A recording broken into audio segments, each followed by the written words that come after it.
Hello friends, ভিডিওর শুরুতে সবাইকে নমস্কার। আজ রান্না করব মজাদার একটি নতুন মাছের রেসিপি। এই মাছগুলো আজ রান্না করব নতুন সামুদ্রিক মাছ।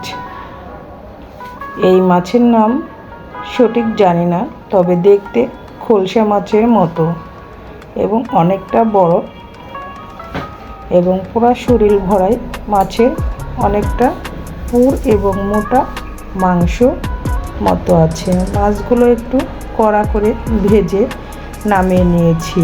ওই অবশিষ্ট তেলেই দিয়ে দিলাম গোটা জিরা, তেজপাতা আর পেঁয়াজ কুচি, সাথে রসুন কুচি, আর দিয়ে দিয়েছি কাঁচামরিচ। এগুলো একটু হালকা ব্রাউন কালার করে ভেজে নেব। ভাজা হয়ে গেলে এখানে দিয়ে দিব বাকি মশলাগুলো। দিয়ে দিচ্ছি স্বাদ মতো লবণ দিয়ে পেঁয়াজগুলো আবার একটু হালকা ভেজে নিতে হবে। এভাবে ব্রাউন কালার হয়ে আসলে এখানে দিয়ে দিব পরিমাণ মতো হলুদ গুঁড়া, মরিচ গুঁড়া আর ধনিয়া গুঁড়া।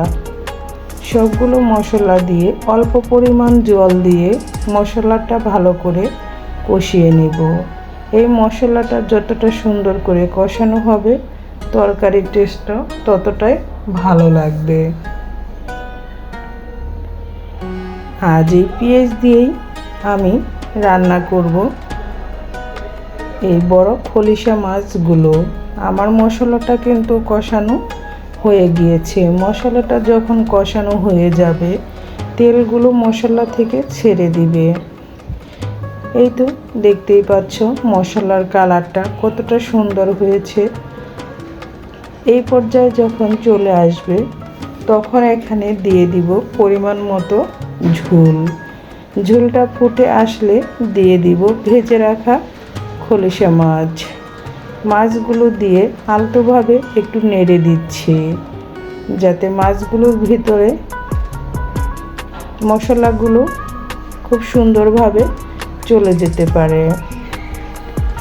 আমি মাছগুলো দেওয়ার পর 3 থেকে 4 মিনিটের মতো রান্না করে নিয়েছি। আজ আমি পেঁয়াজ দিয়ে এই খলিশা মাছের হালকা ঝোল রেসিপিটা রান্না করব। আর এরকম পেঁয়াজ দিয়ে হালকা ঝোলের রেসিপি গরম ভাতে খেতে কিন্তু দারুণ লাগে। আর মাছটাও খেতে কিন্তু খুবই সুস্বাদু ছিল। মাঝখানে শিরে একটা কাটা আর চারপাশেই মাংস মাছের। এই ছিল আজকের মজাদার রেসিপি। আর নামানোর আগে দিয়ে নিচ্ছি জিরা গুঁড়া দিয়ে আবার একটু আলতোভাবে নেড়েচেড়ে মিশিয়ে দিচ্ছি। দেখতেই পেলে বন্ধুরা কত সহজে তৈরি করে নিলাম এই মজাদার রেসিপিটা। কেমন লাগলো আজ এই মজাদার রেসিপিটা? ভালো লাগলে অবশ্যই লাইক, কমেন্ট, শেয়ার করতে ভুলবে না। আমার মাছের রেসিপিটা হয়ে গিয়েছে। এখন চুলা থেকে নামিয়ে নিব। আর গরম গরম ভাতে পরিবেশন করতে কিন্তু দারুণ লাগবে খেতে। যারা এখনও এই মাছটি খাওনি একবার খেয়ে দেখতে পারো, খেতে দারুণ সুস্বাদু। আর এর সাথে তৈরি করে নিব ছোট ইলিশ মাছ ফ্রাই। আজ ইলিশ মাছ ফ্রাই কী দিয়ে করি সেটা দেখতেই থাকো। ইলিশ মাছগুলো এক পাশ ভাজা হয়ে গেলে অপর পাশ উল্টিয়ে দিচ্ছি। ইলিশ মাছগুলো কড়া করে ভেজে নিব। মাছগুলো যখন কড়া করে ভাজা হয়ে যাবে তখন এখানে দিয়ে দিব পেঁয়াজ কলি দিয়ে আর ইলিশ মাছের আজ এই দু পেঁয়াজা করব। ইলিশ মাছের পেঁয়াজ কলি দিয়ে আর ভাজি খেতে কিন্তু দারুণ লাগে। মাছগুলো একটু কড়া করে আগে ভেজে নিতে হবে। মাছগুলো ভাজা হয়ে গিয়েছে।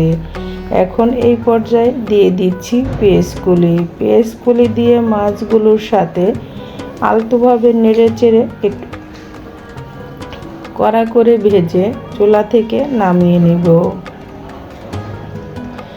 দিয়ে দিচ্ছি স্বাদ মতো লবণ। আর কোনো মশলা এখানে দেব না। পেঁয়াজ কলির সাথে আমি কাঁচামরিচ কেটে দিয়েছি। এখন আলতোভাবে নেড়ে চেড়ে চুলা থেকে নামিয়ে নিব। গরম গরম ভাতের সাথে এই পেঁয়াজ কলি দিয়ে ইলিশ মাছ ফ্রাই খেতে দারুণ মজাদার। দেখতেই পাচ্ছ বন্ধুরা, পেঁয়াজ কলির সাথে ইলিশ মাছগুলো কতটা সুন্দর লাগতেছে। আর এভাবে ভাজি করলে খেতে কিন্তু দারুণ ইয়াম্মি লাগে। এই ছিল আজকের মজাদার দুটো রেসিপি। আমার রেসিপি দুটো তোমাদের কেমন লাগলো অবশ্যই কমেন্টস করতে ভুলবে না। মাছগুলো ফ্রাই করা হয়ে গিয়েছে। এখন তেল থেকে একটু ছেঁকে নিয়ে মাছগুলো নামিয়ে নেব। আর যারা এখনও এই পেঁয়াজ কলি দিয়ে মাছ ফ্রাই করনি, একবার হলে এভাবে করে দেখো, খেতে কিন্তু দারুণ লাগবে। যে কোনো মাছই এভাবে পেঁয়াজ কলি দিয়ে ভাজলে খেতে ভালো লাগে।